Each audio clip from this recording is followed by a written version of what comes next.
All right. Thank you, Kim, for coming.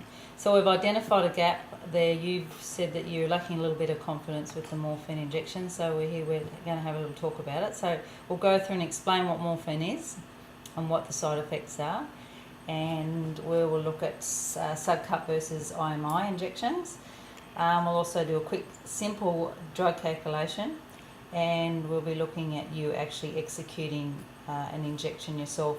I'll demonstrate, we'll practice on the orange, and then we'll do an actual one with a real patient. So that should all pull it all together for you. So have you got any questions before we start about what, this process, what we're doing? Not that I can think of at the moment. All right, well, let us carry on.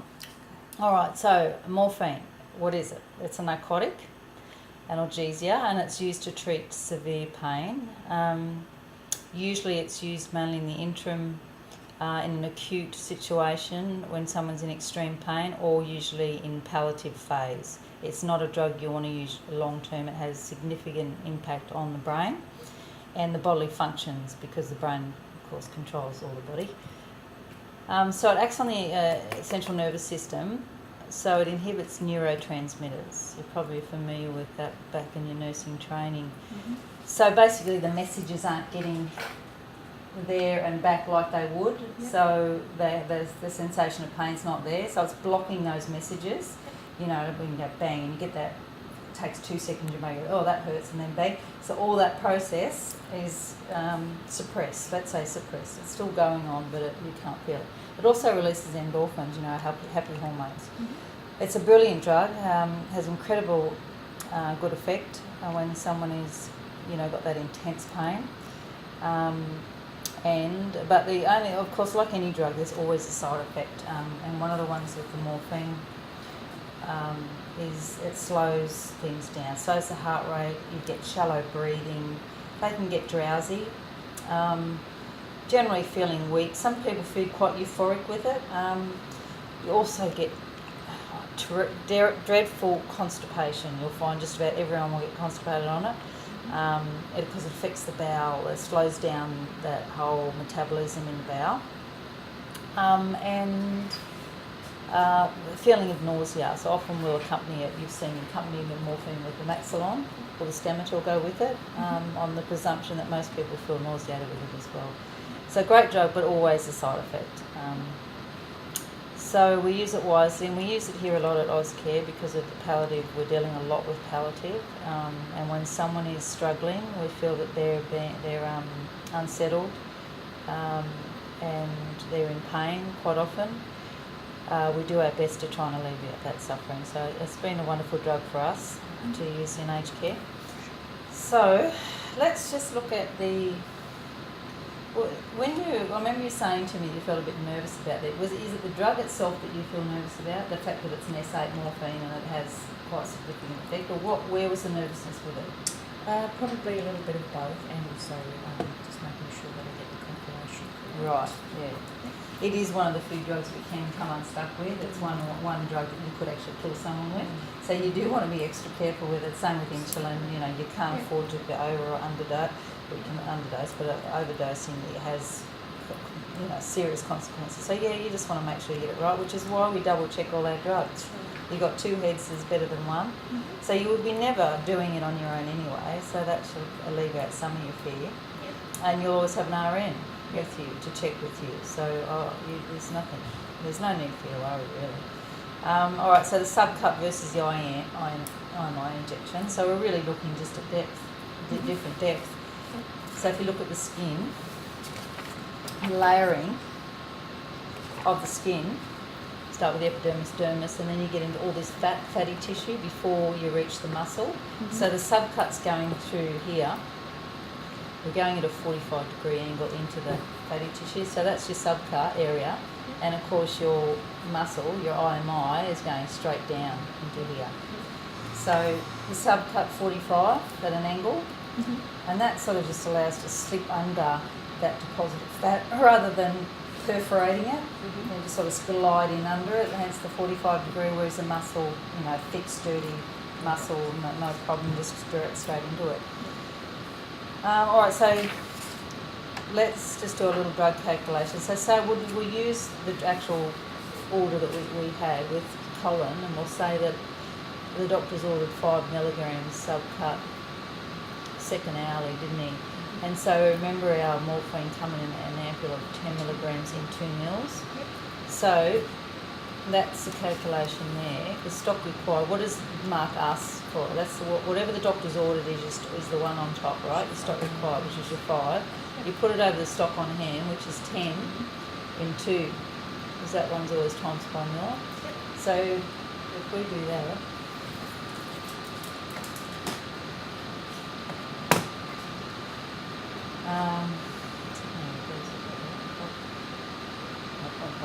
it's by 1, sorry. Yep.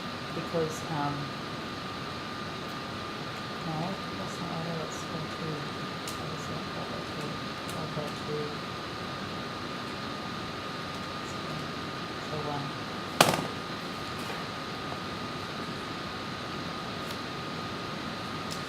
Alright, so we decided there was 1 mil, we were going to, that's in 1 mil, it's only 2 mil. So we were going to 0.5 is our required dose, and I'm going to give half of that mil because it's in 10. It's easy to calculate this one because we've got 5 milligrams or 10, so you know it's going to be half. So whatever it comes in mil is half a mil. So in this case we will do 0.5 because that should be 1, right? Yep. Because it comes in 1 mil, not 2 mil. I'm thinking the maximum there. Alright, so that's that. Now here's all the sites that you can use for subcut. Tummy we usually use, it's convenient, it's easy, there's lots of nice fatty tissue around that belly button. Don't go right on the belly button, you might hit a vessel there, use all your fatty tissue, and virtually use any of those points there is fine. But for your muscle, you still can use gut, you still got muscle in the gut. Your big thighs, the bigger the muscle, the better you are off, because intramuscular hurts a lot more than subcut. Yeah. A lot more nerves you're passing through. Often the compounds are a bit bigger, and so the pain comes when you squirt in the solution. It's not the needle so much itself, it's when you squirt it in and the body responds to that, and everything swells and the body, is acknowledging that it's being compounded with a drug that it's going to react to. It's not happy about it, so you'll get that real sting and that pain. Yep. So I always use the bum because it's such a big muscle. And remember you divide remember that from school, you divide and then you pick your upper outer quadrant. That's all. I still use that. It's a good like that. So see how this picture is showing a 45-degree angle. Yep. Just show that one if you want.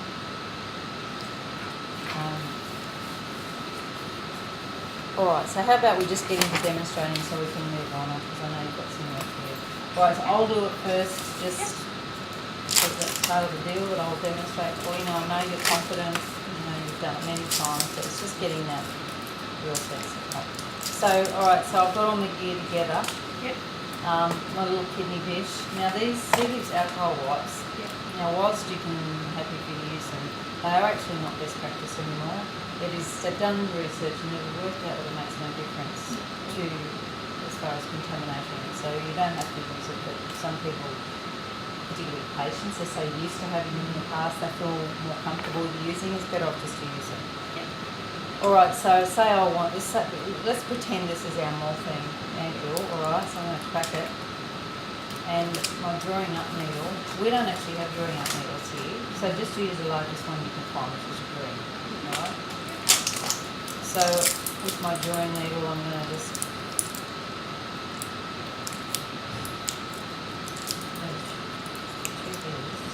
I might be able to put that straight in. Alright, so just turn upside down, it won't come out, and you can just sort of by gravity it will virtually just pump for you. There's very little resistance there, you can just easily draw back on that. So fill up, like we did the other day, fill up as much as the syringe with that morphine. You may as well put all the morphine in there anyway, because you're going to discard half of it anyway, and that way it's a lot easier to go, righto, how much do I need only half, and you can just push it out over the sink. Push it out so you're halfway. That line is always on the bottom as opposed to that. All right. So we're not supposed to recap. But those things there have a little snap on them, and you can just stick your thing in there, and then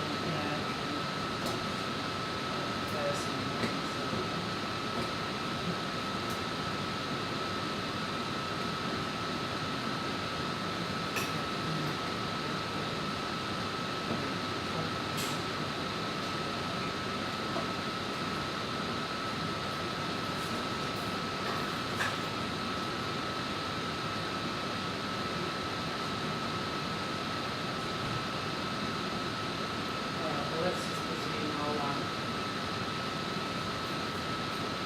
chuck that on so yeah, normally that's a standard. So, I didn't get to inject, did I? No. So, I'll do that again. I've got to put them in the drawer. Alright, presume I have, I haven't thrown it away, and I've got my, let's start with a subcut. Alright, I'll just do a 45-degree angle. So clear out any residue right up to the top so that no bubbles in there. Now look, I've looked at this, that you would have to have a lot of bubbles in there to do any damage, really. Even straight to the vein, you can still avoid people think you're going to put one air bubble into an anaesthetic, you're going to kill someone. It's actually not the case. You need quite a lot of air before it in your hands, but it's preferred not to do this sort of stuff. So let's say that's sort of a flat surface, and we want to come in at that 45 degree angle, alright, all the way in. That allows for that subcut. Now, the correct way is to pull back, right, make sure you haven't hit. Now, it's very unlikely that subcut you'll get a major vessel because they don't get deeper, but to do the right thing, just draw back gently. You can anchor yourself at the skin, with your hands to make it, sometimes it could be awkward. And then being in go nice and slow. If you do it really, if you're squirting the liquid really fast, it really hurts.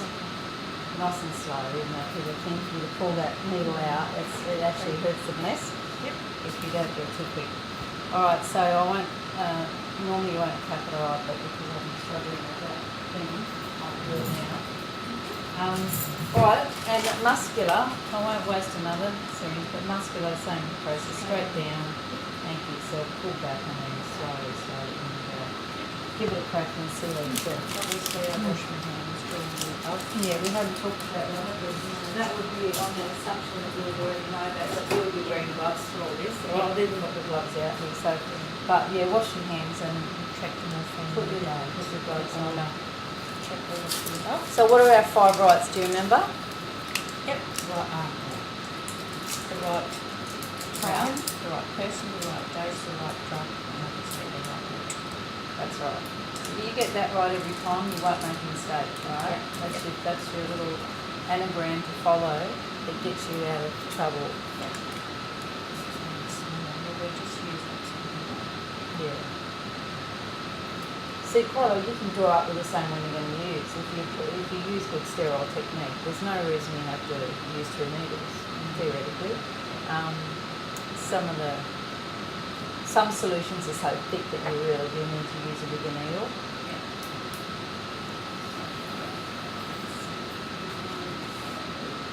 So we're going to half dose.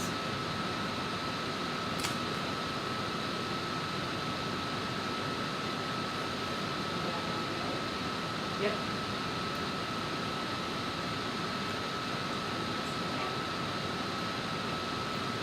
So what are you going to do when you go to the patient? How are you going to communicate this? What are you going to say to them on the assumption that they can understand what you're saying? What would be an example of how you might brief them? Well, I would obviously meet them very first and say, hey, how are you? What are you there for?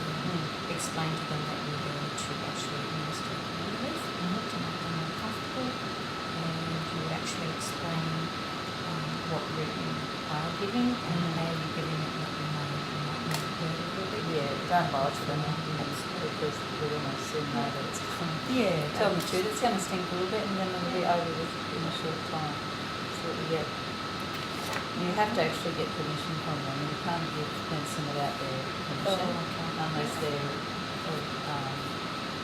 that they're not able to, and they have an EPO or someone that gives them permission for the medicine. Yeah. But other than that, yeah, you always have to set the table before you begin. All right, now go ahead and just prepare your.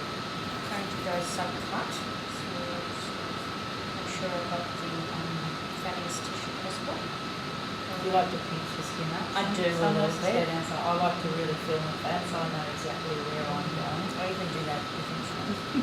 Yeah. I think it's just a habit. But you're feeling more confident though that you've got the fat, aren't you? Yes. You can feel the fat. Yeah, I'm the same. So I think it's not a bad way to go. And bevel up. Not really. Okay. Not in this phase of it. Maybe in the drawing up phase. But not in this phase. It's fine. Either way, it's all been going there.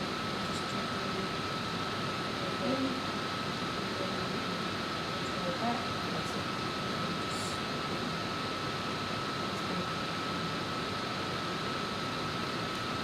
There we go, Orange. Mr. Orange, you're finished.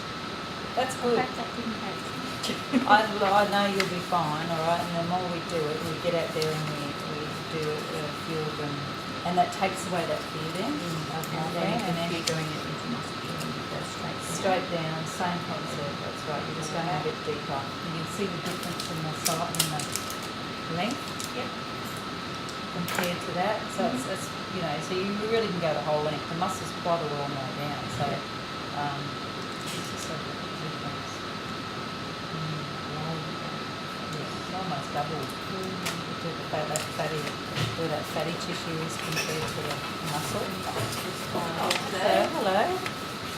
All right, so that's it. Thank you, Kim. No problem. Thank you. We will now go and actually do one.